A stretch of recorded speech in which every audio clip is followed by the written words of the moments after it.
Viewers, our top story on the show. 5 years after the Galwan clash set India and China relationship back significantly, Defence Minister Rajnath Singh was in Qingdao in China to attend the Shanghai Cooperation Organization. But the meeting highlighted the cracks that exist in the Hindi-Chini Bhai-Bhai Dosti. In fact, viewers, the trade ties between two countries continue to soar and the trust deficit also continues to widen.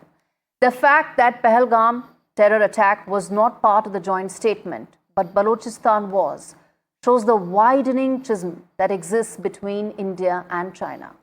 India did send out a very stern message to the SCO members and its chair China by rejecting a biased and one-sided narrative. But the fact that it had to shows you also the extent that SCO can possibly accommodate all interests other than that of Beijing. Before we go any further, I want to play out exactly what Defence Minister Rajnath Singh said at the SCO.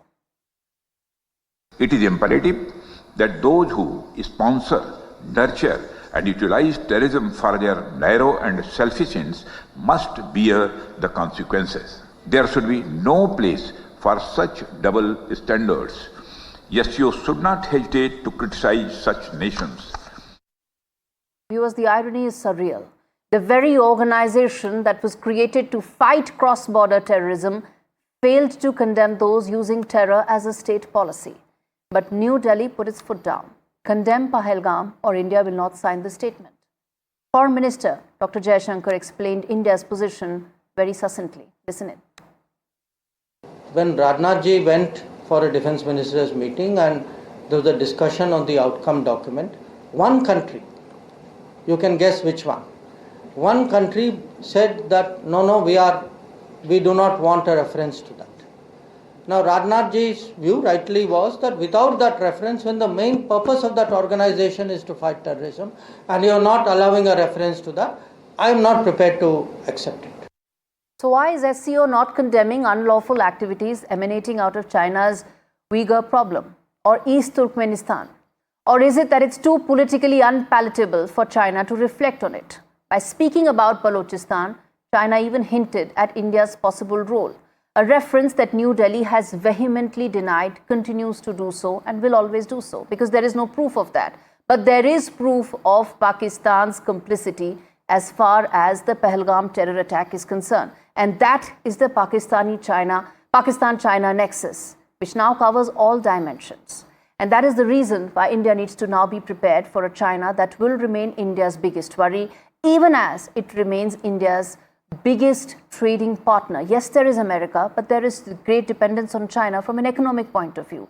And that is the big story on India Ascends today, which is that there is a thaw in India-China relationship. There is a Mansarovar Yatra also that has happened after 5 years. People-to-people ties are continuing. But parallelly, the strategic and security risks that are emanating out of Pakistan and China nexus are growing for New Delhi and will continue to do so as India rises, as India continues to ascend. Let's get in Dr. Walter Ladwig, our top voice this week on the show. Senior lecturer at the King's College London joins us live for more on this.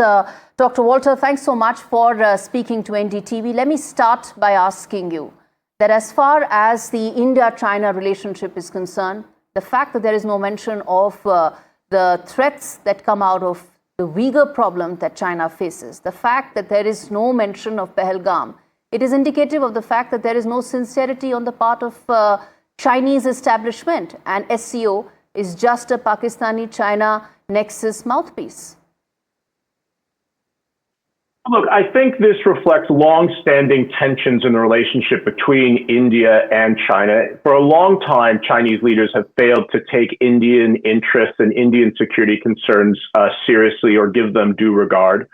And now we're just seeing this play out in the SCO. So this has been a forum that China has long used to try to project its image and role as a regional security provider in Eurasia. But as you've noted, its core mission is counterterrorism. Yet the increasingly close ties between China and Pakistan, the fact that Beijing has emerged as Islamabad's principal political and military patron, simply undermine the ability of the SCO to fulfill this role anymore, right? It's subordinate to Beijing's other interests. And I think we have to start to ask whether it's fit for purpose anymore.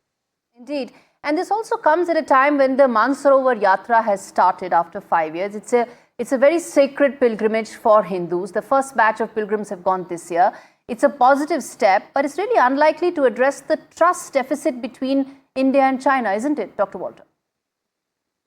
Absolutely, and I don't want to underrate or downplay how important it is for the individuals taking part. But this is, from a political standpoint, largely symbolic, right? This does very little to alter or properly reflect the broader kind of geopolitical ties between India and China. Mm-hmm. What about the Pakistan-China nexus? It has grown. It was visible during Operation Sindoor. The Defense Minister of Pakistan also talked about intel sharing. This is a threat that's only growing for India, isn't it? Absolutely, and you can even just look at the news reports that came out in the last couple of weeks, right after Pakistan got its latest IMF bailout, that suddenly it was going to be buying or receiving from China at a very discounted rate, even higher-end fighter aircraft, perhaps the first fifth-generation aircraft in South Asia, that the Chinese were going to upgrade Pakistan's air defense to provide additional ballistic missile coverage, effectively China stepping in to try to shore up all the various holes that the Indian Air Force demonstrated in Pakistan's air defense systems during Sindoor. China is going to help them address. What message should India take from that? It's hard not to see that as a hostile development. Mm-hmm, indeed, and the Indian security establishment has for long spoken about a two-front war.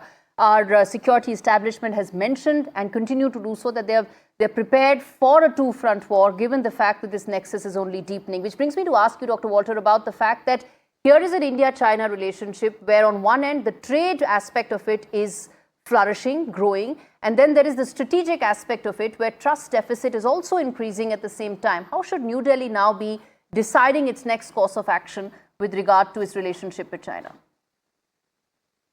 Well, I think many countries in the world face this similar sort of dichotomy. The U.S. and China have a large historical trading relationship as well as security tensions. But I would just sort of say we also need to unpack that picture a little more clearly, because although in aggregate, China is a leading trade partner with India, it's extremely lopsided, right? There are massive trade deficits. India imports a significant amount from China, is dependent on a number of range of industries, but sends very little to China. And in fact, in many sectors, the trade is actually a problem and a source of friction. And politically, this is a problem, given how lopsided it is. So it's not like saying that the trade shows positive effects on one side, whereas the security and the geopolitical concerns show something else. In fact, they're often pointing in the same direction, which is problems and tension. Mm-hmm.